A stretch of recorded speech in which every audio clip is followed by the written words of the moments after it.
So I feel like there's a big treat in store for you. Today's guest, Erica Wright, she is a codependency counselor and she leads groups, she works with individuals. And my conversation with her was just so easy and clean and clear. And it feels like there's a way my system relaxes knowing that someone is just going to take care of themselves.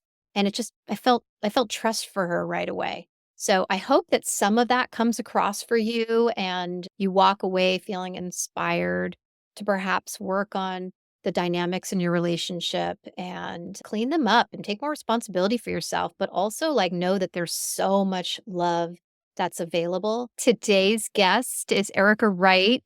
Welcome, Erica. Learn how to live embodied. Your life is about to unwind. Uncover new tools and start healing.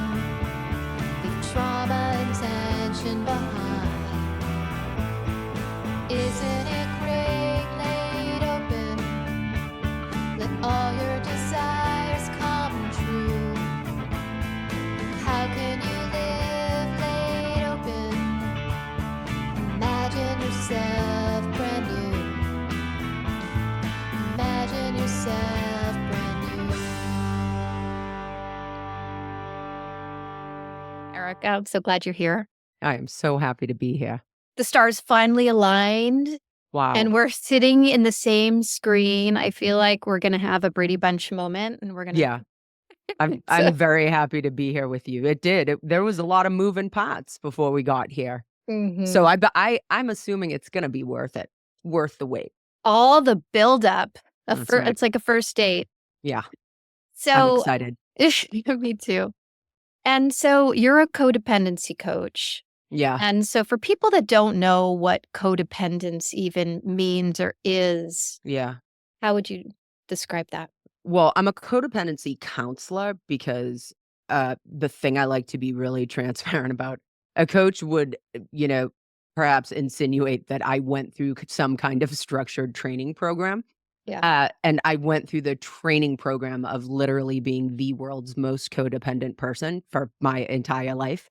And I have a podcast that basically lets you see very intimately like where it started and where it sort of spit me out. So my definition of codependency basically is manipulation and control of your own feeling state and manipulation and control of somebody else's feeling state. And I feel like it's just such a ingrained part of being a white person in the United States of America. We don't even know that we're doing it, Mhm. And then it also is a very defended, non-vulnerable way of being in your life and being in relationship.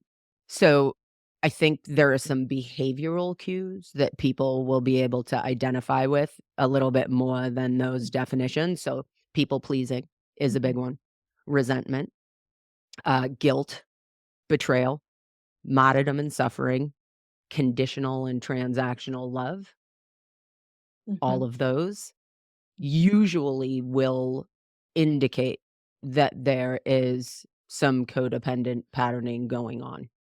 And, the way that I like to start is this entire country was co-founded on codependency to make a certain group of people feel very powerful and a certain group of people feel very not powerful, And I think it is the, long-term,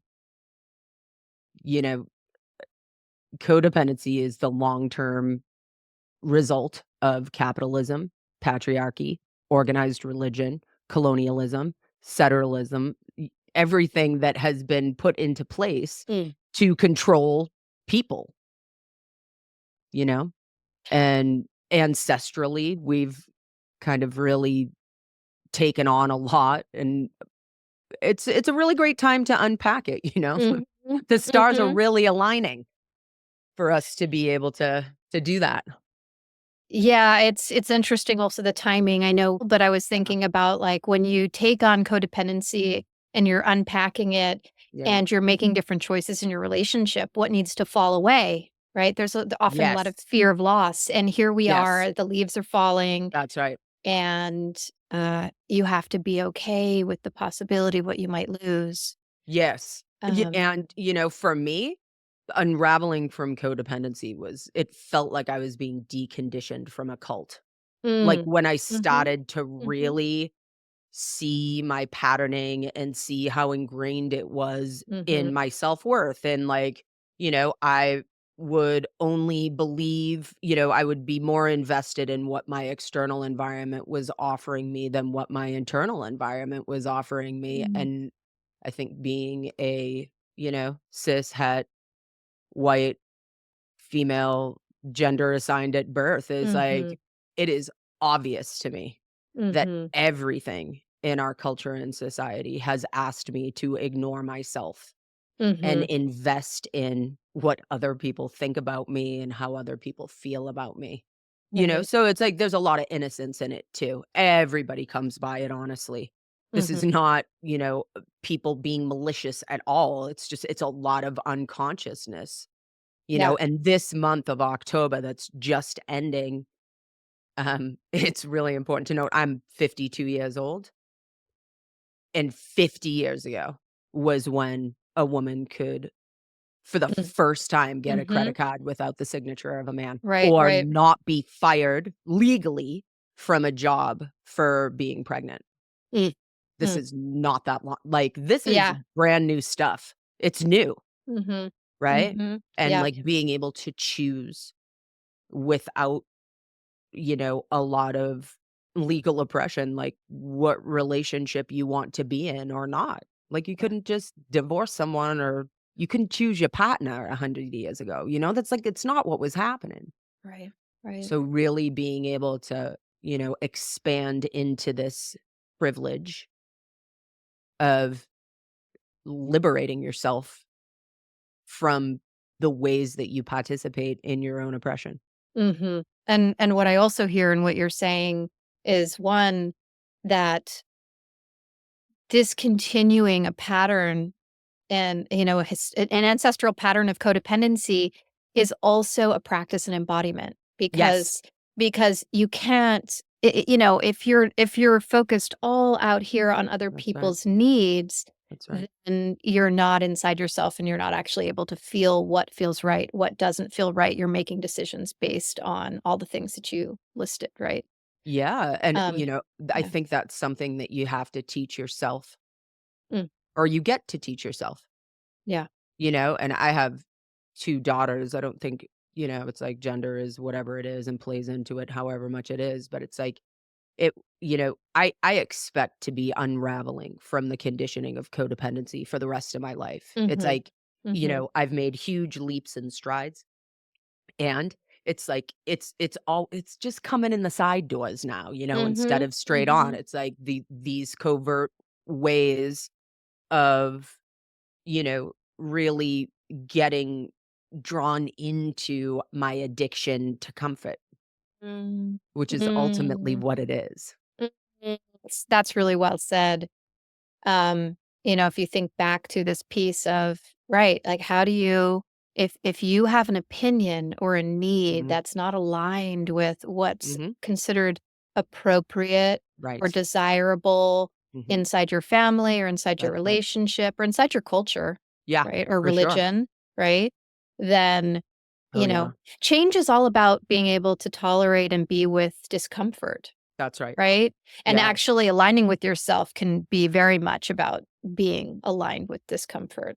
Yeah. Yeah, I think that we as a nation of people have been groomed to not know how to have our feelings and to Mhm. escape them at every turn. I mean, it's like it's Mm, set up for that, the quick fix, the instant gratification. You don't feel mm, good, buy something. You don't like that, drink something. mhm. And again, it's like I don't know, it's like I can shake my fist at whatever systems, and that would distract me from just dismantling them inside myself, right? Yeah. So Yeah. one of the really big bonuses of unraveling from codependency and getting, basically sober about my discomfort, which means I don't have to do anything about it. I don't have Mhm. to like it, but I don't have to chase it away and I don't have to avoid it. Is like at 52, I think I might actually be skilled enough to metabolize my feelings now, Mm. which means like I have them. They're not an emergency. They range anywhere from wicked intense to very subtle to I don't even know if I'm having one. Mhm. And really building a relationship with myself Mhm. of Mhm. I'm here for it. I don't Mhm. need to abandon myself. I don't need anyone else to do anything about me. And it feels like a really big deal, Mhm. you know? Is like Mhm. what to do about me, you know? Mm. Is like Mhm. and if yeah, which mostly is just being present with myself, Yeah. you know, and especially in our current political uh dumpster fire. It's just like there is so much to feel. Yeah. There's Yeah. so much to feel. Mhm. And, the real practice is that discernment between like, you know, being present and being sucked into the, you know, horror and being able to feel everything and have some level of elevation and compassion, right? So it's like a lot of things happening at once. Yeah. Yeah. Okay. I wanna go back to the very first piece that you were talking about in terms of, like, what our whole nation was founded on, Yeah, and I can't help but obviously think about power dynamics, right? You were that's right. talking about and so, do you think that, uh so in a relationship Yeah, so you're practicing with inside your own bubble, and then ideally, it's like it just keeps expanding out, that's right. but when you're in a relationship where Mhm. there's power with Yes. versus a dynamic of power over, which is a lot Mhm. of what you're taught, Yes, on a systemic level, but also in like, I grew up in an abusive household, and so totally. that's what power was. So That's right. a lot of people, if you grew up with this That's right. and then you get divorced from your own power because That's you're right. like, I don't want to be this person. I don't want to have power over. Or sometimes people are like, I do want to have power over. In order to have power, I have to, That's right. have power over you. Yeah. So can you talk a little bit more about that? About like when there's mutual power, what that looks Yeah. like in a relationship? Yeah, so I would call that interdependency, okay? Which Mhm. means like, you know, I am completely energetically, emotionally, mentally, spiritually autonomous, Mhm. and I am mindful that I have an impact on someone else, Exactly. okay? And then I celebrate their emotional, physical, energetic, and, mental autonomy. And I am aware that they have an impact on me, So a lot of it is a practice of discernment also. Okay. I spend a lot of time walking around my marriage Mm. going, does any of this have anything to do with me? Mm. And then the really vulnerable practice of telling each other the truth all of the time. So not necessarily emptying the contents of your head on another person, but it's like my husband knows if I want something from him that he's not giving me, it's my job to tell him. Mhm. Yeah, Mhm. it's not his job to guess, Right. He's right? not, yeah, not expecting him to be psychic mommy. Yeah, that's right. And if Yeah. he same thing. It's like if he needs something from me, if he wants something from me, it's his job to tell me, Mhm. And then our general practice, and this is I don't know, it might sound a little fucked up to some people, but it's like our general practice is we love each other and we leave each other alone, Mhm. you know?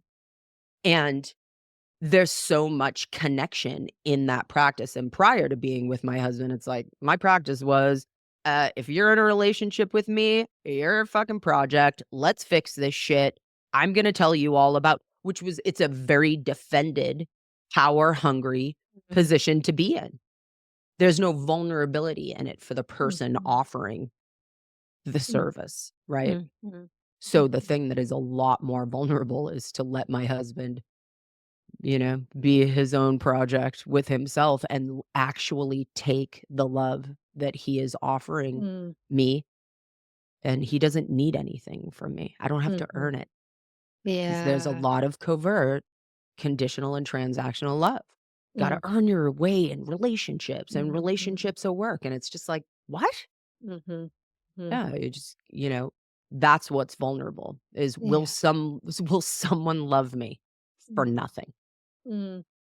Yeah, and I think it's what everyone wants, Yes. and yet it's so hard for anyone to believe, or not anyone, but for many people to believe it's Yes. possible. I still Um, can't believe it. yeah, yeah, I mean, there's 2 things. One, what you just described is, when I was a teenager, I was on this retreat, a school retreat, and I was talking to an elder who I was really conflicted about what spirituality was and what it Yeah. meant, because people in my life who I identified as spiritual were not acting in alignment. Their actions weren't Yes. congruent, and the hypocrisy grossed me out, and this man said to me basically what you just said, and it became my kind of guiding force around what does spirituality mean, which is I'm allowing my spirit to impact other people and allow theirs to impact me, and take and be responsible for that, be Yes. accountable for that. And so for me, it was like, okay, accountability is my love language.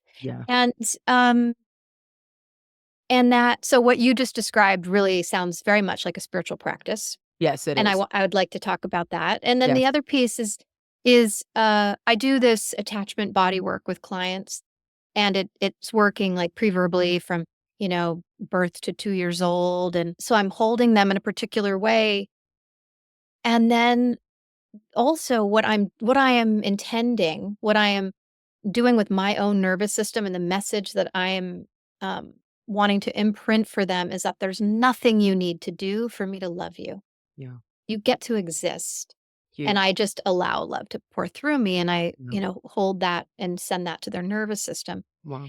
and there are very few people that don't need that, you know? Yes. Like, I would say that most often, that is something that is a Yes. message that we need to hear, Yes. you know? Yes, Yeah. absolutely. Well, and it's a very, love in its purest form, Yeah. which and again, I think everyone has the best of intentions. There's no malice. They're really trying, but it's like you just got to try till you get the thing, and everyone needs to find their way to it.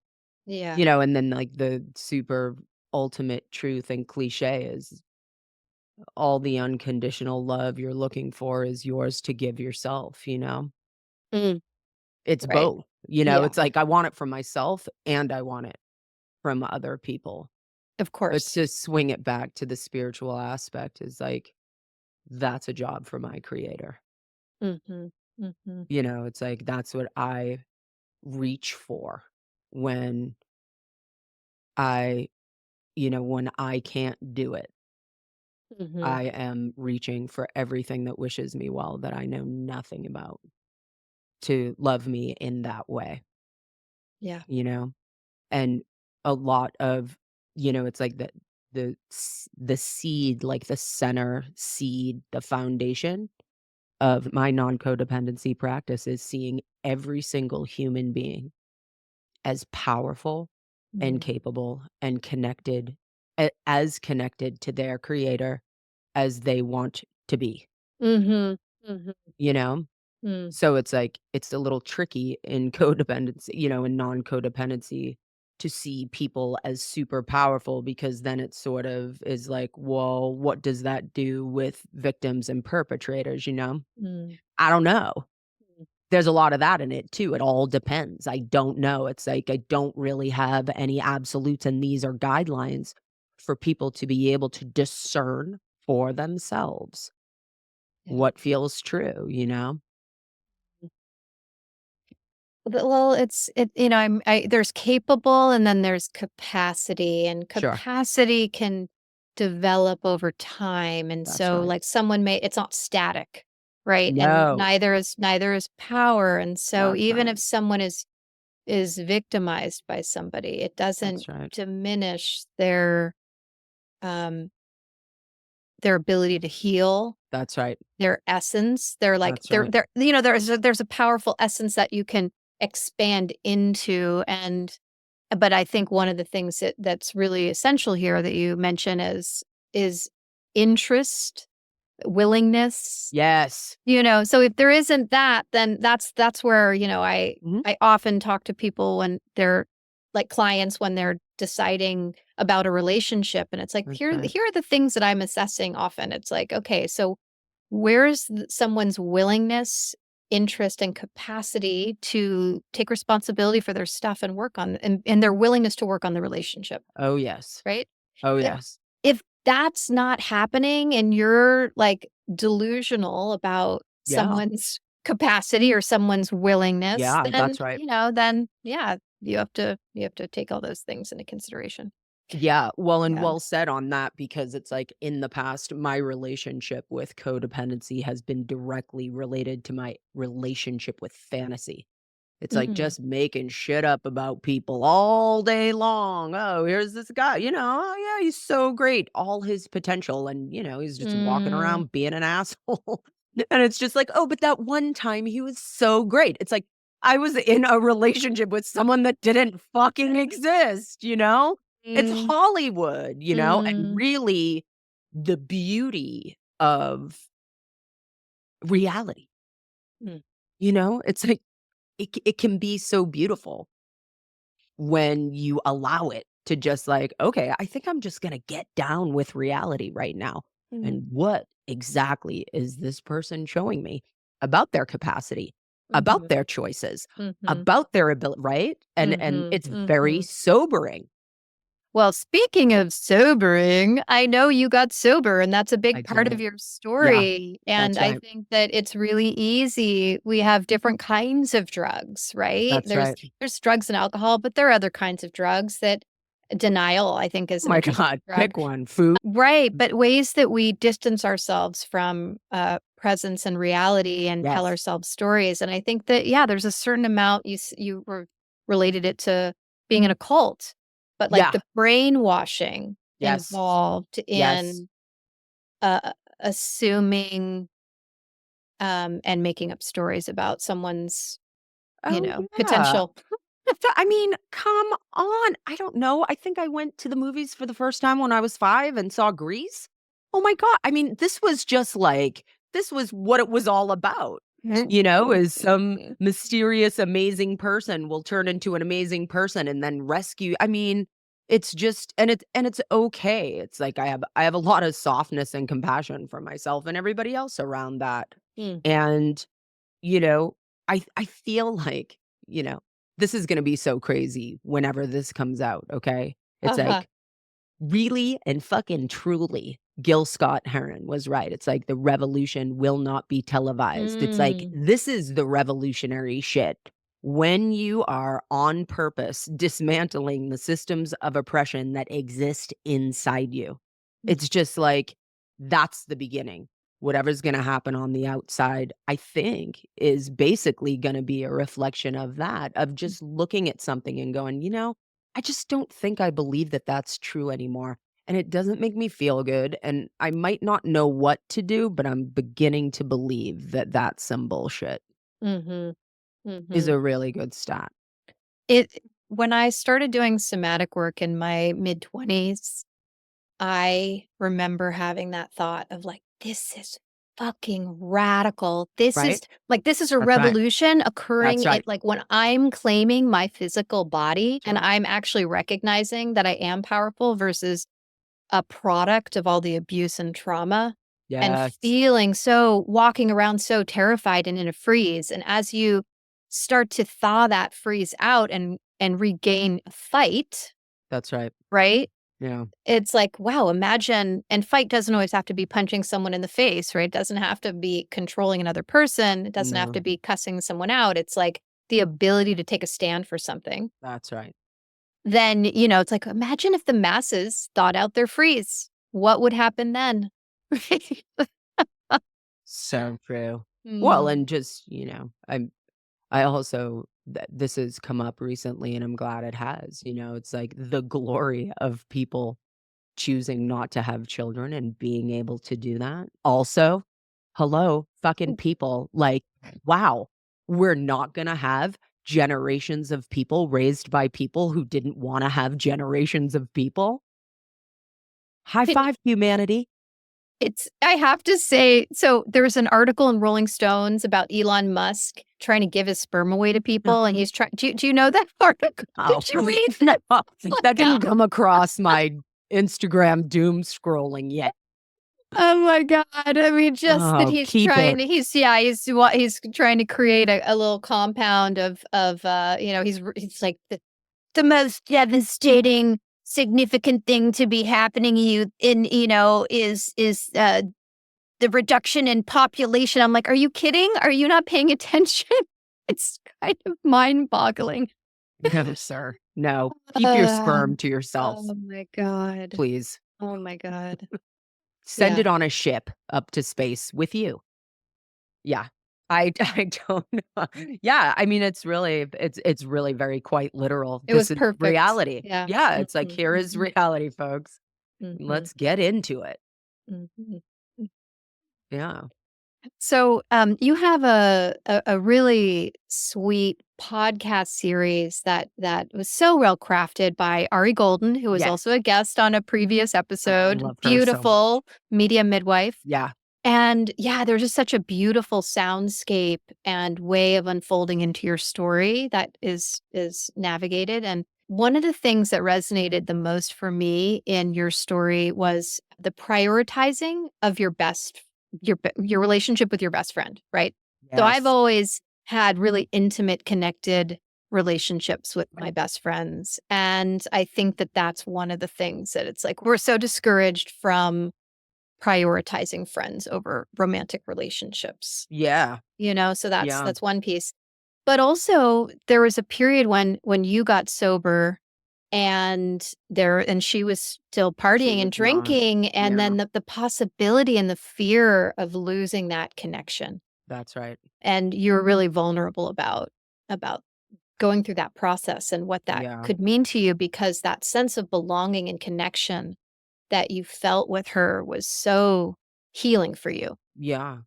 Well, it was the terror really that it was conditional, you know? Mhm, mhm, And I think, y you know, in my soul, I knew that it wasn't, it's like she and I it has been confirmed, by astrologers and stuff. It's like we are soulmates, mhm, whatever that mhm, means and whatever that is. But, mhm, that was the first time in my entire life where I was ever in any kind of partnership, mm, okay? Sibling, parental, romantic, or otherwise, where I did something that was best for me mhm, despite the other person. mhm, Like, it was a massive pivot in my life, like, I really had to double down on my faith, you mhm, know? And for me, you know, this is just it's gonna sound so basic, but it's true, and these have been all of the major pinnacle non-codependency moments in my mm, life have felt like this, where it's like, it's me or them. I'm gonna mm, completely lose myself or I'm going to keep them.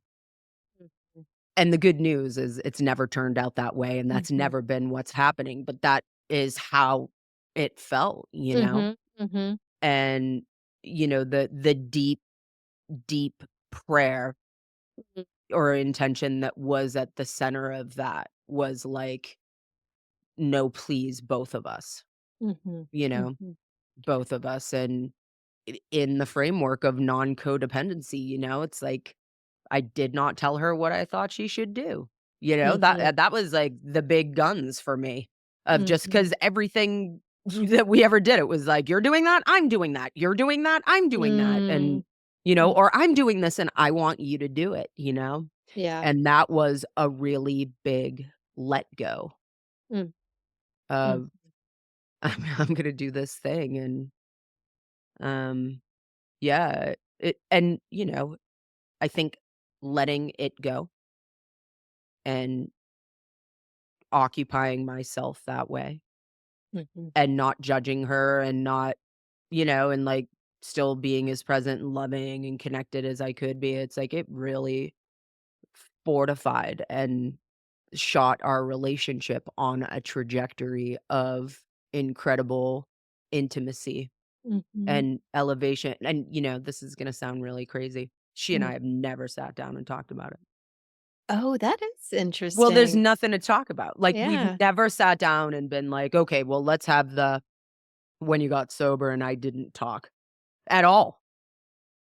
Right? Mm, So this is also I just wanna say here, mhm. like, this is also really a big deal for 2 ladies who never shut the fuck up, you know what I mean? Like, she and I have, like, you know, unpacked every second of every and there was just something about this healing, and I think for me, it's like, I never felt like we had unfinished business. There was never anything verbally that needed to occur because the visceral healing and the alignment that occurred felt Mm, so complete. It's like there wasn't anything to talk about. And the day that she was like, "That's it, I'm getting sober." mm, I mean, I think I just said, "Oh, thank mm, God." mm, And that was it.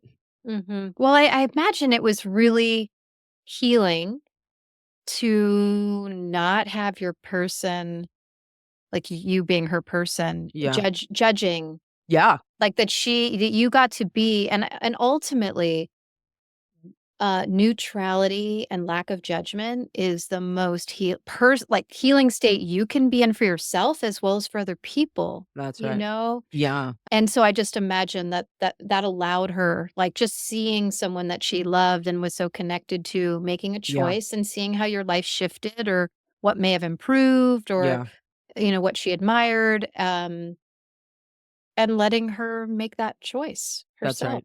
Yeah, Yeah. well, and I really think, like, a lot of our relationship has been such an actual real-time embodiment of Mm, unconditional love, mm, It's like, mhm, it really is and has mhm, been, and, mhm. like, the practice of being completely present with one another, but not enmeshed and not controlling, Yeah, yeah. has just been so elevating, Mm, and really a very good benchmark for what we require from all of our other relationships, yeah, yeah. you know? Mhm, mhm. Right.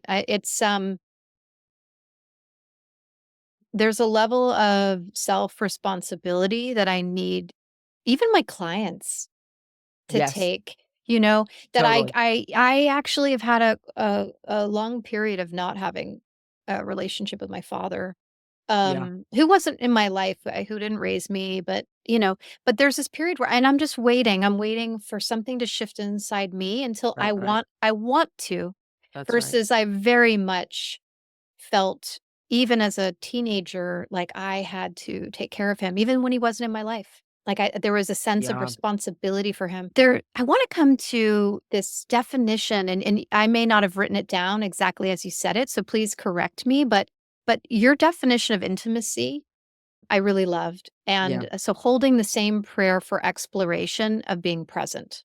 It was something like that. How would Was you it? say Did I it? say that? Yes.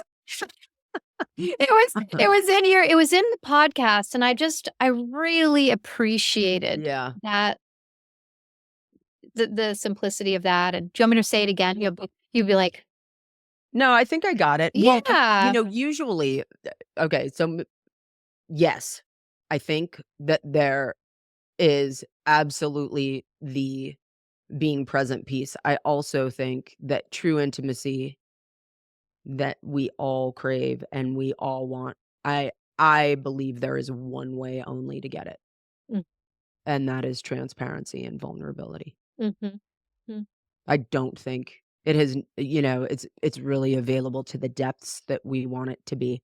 mhm, And, you know, being completely present. with someone exactly as they are Mm.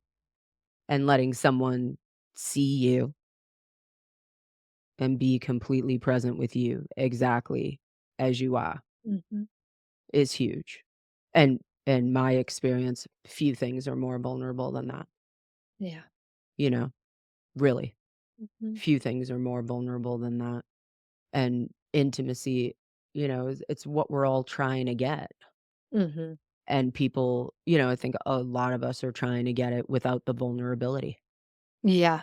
Yeah. right? Yeah. So intimacy, you know, it's the cheap substitute is things like politics and gossip, right? Where it's like our thoughts align. We agree on this. Now we're in a club. Now we make them wrong. We're like this. They're like that. I feel close to you because I belong in your fucking club. Yeah, it's a cheap substitute for intimacy. Well, even sex. And Yes. I love sex, but, I love sex also. honestly, I That's think right. that we're hopefully gonna evolve, keep evolving Yeah. through when you talked about drugs, alcohol, sex is a Yes. huge one for people.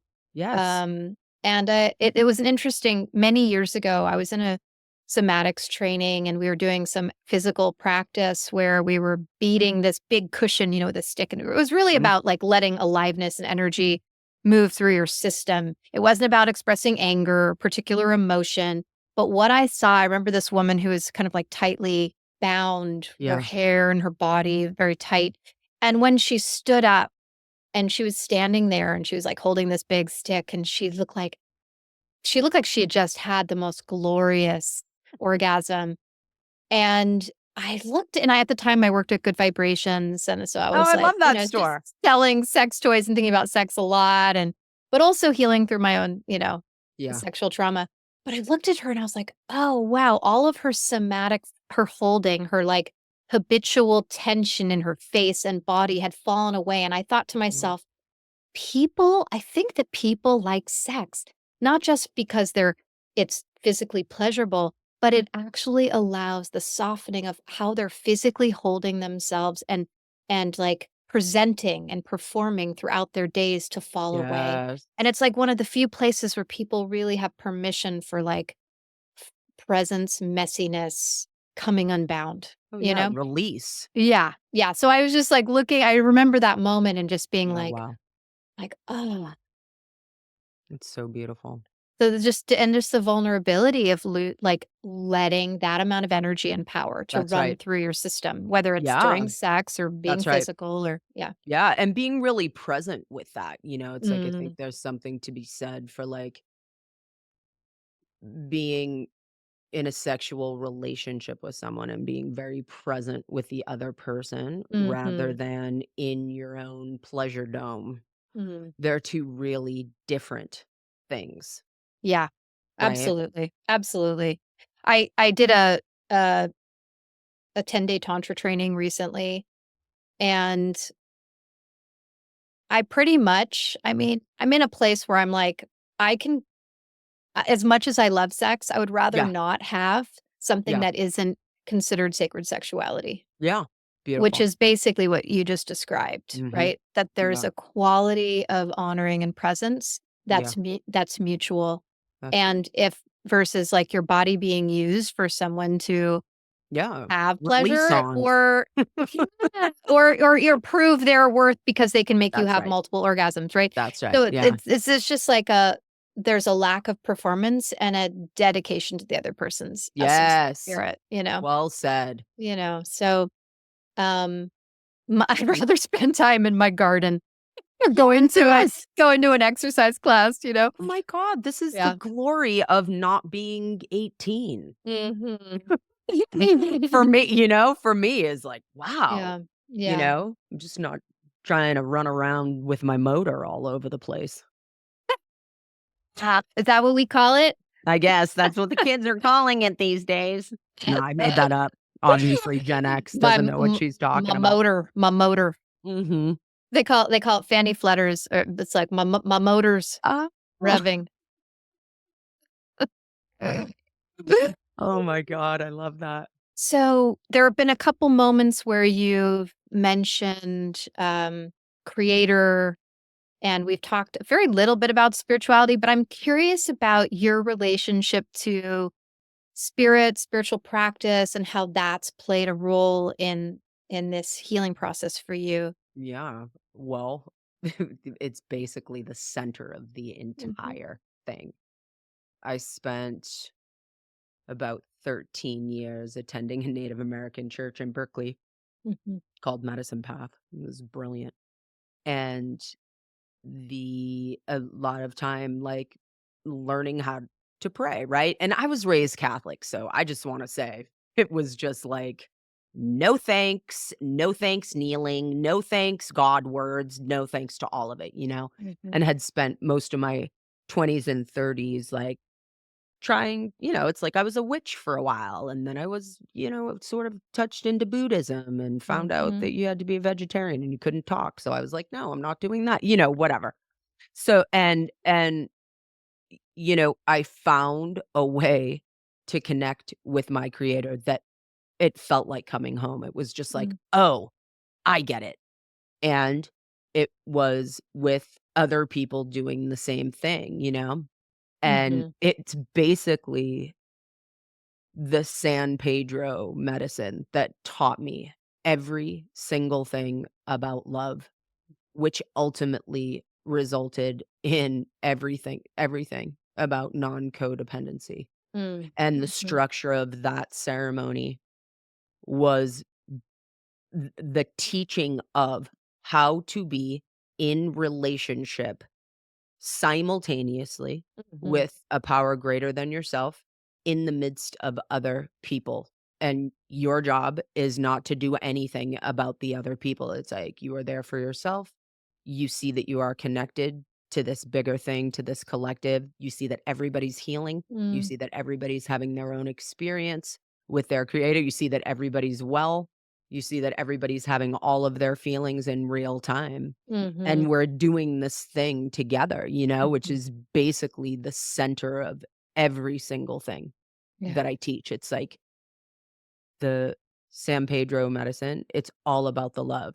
Non-codependency, it's all about the love. Mhm, It would be the only point mhm, to even begin to consider not doing it, mm, is just, "Oh, I would like to be more mindful and present with the actual whatever, portal, vibration, channel, whatever you call it, love that lifts people. Everybody knows what it is when you feel it, and it doesn't really matter what words you apply to it, of just but that thing mm, that really makes being alive mhm, feel like a great idea, you mm, know, is the love.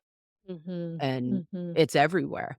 So that is the center of my entire practice, and it's not I usually don't come out waving that flag, because it's like, whatever. People think a whole bunch of shit all the time anyway. And mhm, and mhm, it's like I have a really big prayer and intention to make it applicable to everybody.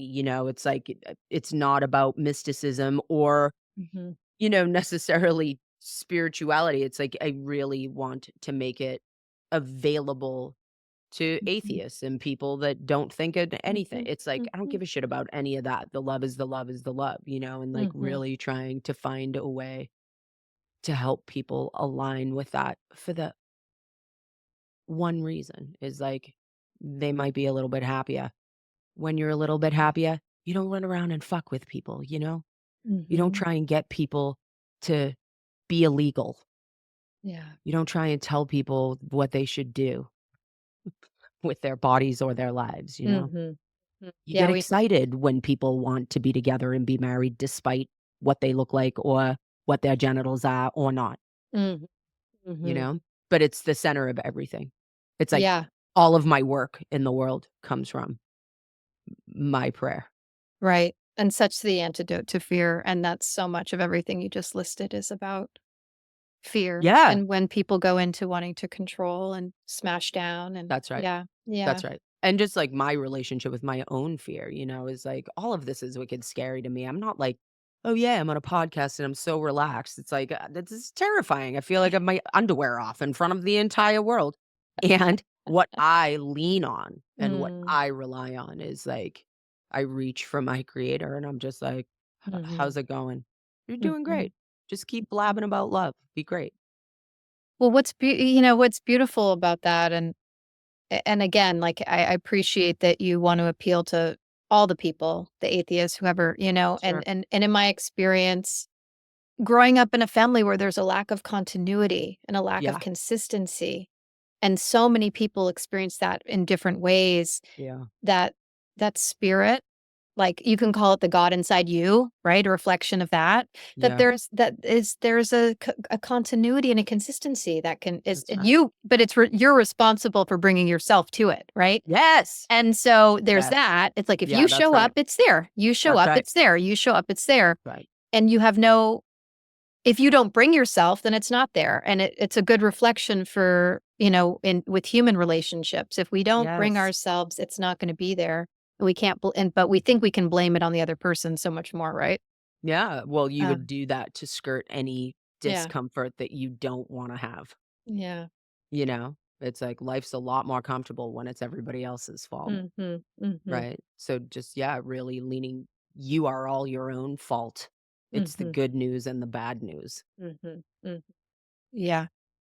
Well, there's so much more that we could get into, and I've really enjoyed our conversation. Me too. And I would love if you had a practice that for the people who are Yeah. thinking about healing their own codependent tendencies, who are recovering, Yeah. whatever stage that they're at, what's a practice that they can be in? Yeah, it's really simple. So, this is really helpful for me prior to or when I began my non-codependency journey. It's like it was really hard for me to stay in myself in the midst Mhm. of a lot of people. It's like I was an empath and a sensitive person and psychic and I don't know how. And so this is a very real-time thing that you can do. You can do this anywhere. Mhm. And it teaches you energetic, emotional and mental and physical autonomy. It's just a great way to get centered in yourself when you Mhm. feel like you're not in your body. Okay. Mhm. So, Mhm. like, you can do this when you're driving. You can do it at the grocery store. You can do it in a stadium at a concert. You can do it when Mhm. you're making dinner. And it's a really simple visualization. So, the first thing always that you're going to do is you're going to breathe, right? And you're gonna notice that the body is breathing, and there's no wrong way or right way to breathe here, but you're gonna notice that the breath is coming in, and you're gonna notice that the breath is going out. Yeah, and you can notice if the belly goes, if the belly expands on the inhale. And then a really good thing to do is feel yourself supported in either the chair that you're sitting in. You can notice here that gravity is present. You can notice where the bones of your body touch the chair. So you're just basically getting into your body. You're bringing your attention into your physical body. Sometimes it's helpful to put your hands on your body also, maybe on the abdomen just below the belly button. And then go ahead and visualize a ground, like a cord of any color, any texture. And you're going to attach it from your tailbone and you're just going to shoot it down to the center of the earth. Okay, this is a grounding cord. This is your visualization for you to see yourself in your body, feeling your body on the planet. Yeah, this is a really good way to bring your attention into yourself. And then once you have that cord shot to the center of the earth, go ahead and create a big golden globe around you, your energetic body. And you can do this with your eyes open. You can do this with your eyes closed. Okay, now this is your energetic containment. So now you're in your body. You have a cord to the center of the earth and you're energetically contained. And so, for a lot of folks who feel very open and sensitive, what I like to do in this space is I like to let go of any energy that does not belong to me.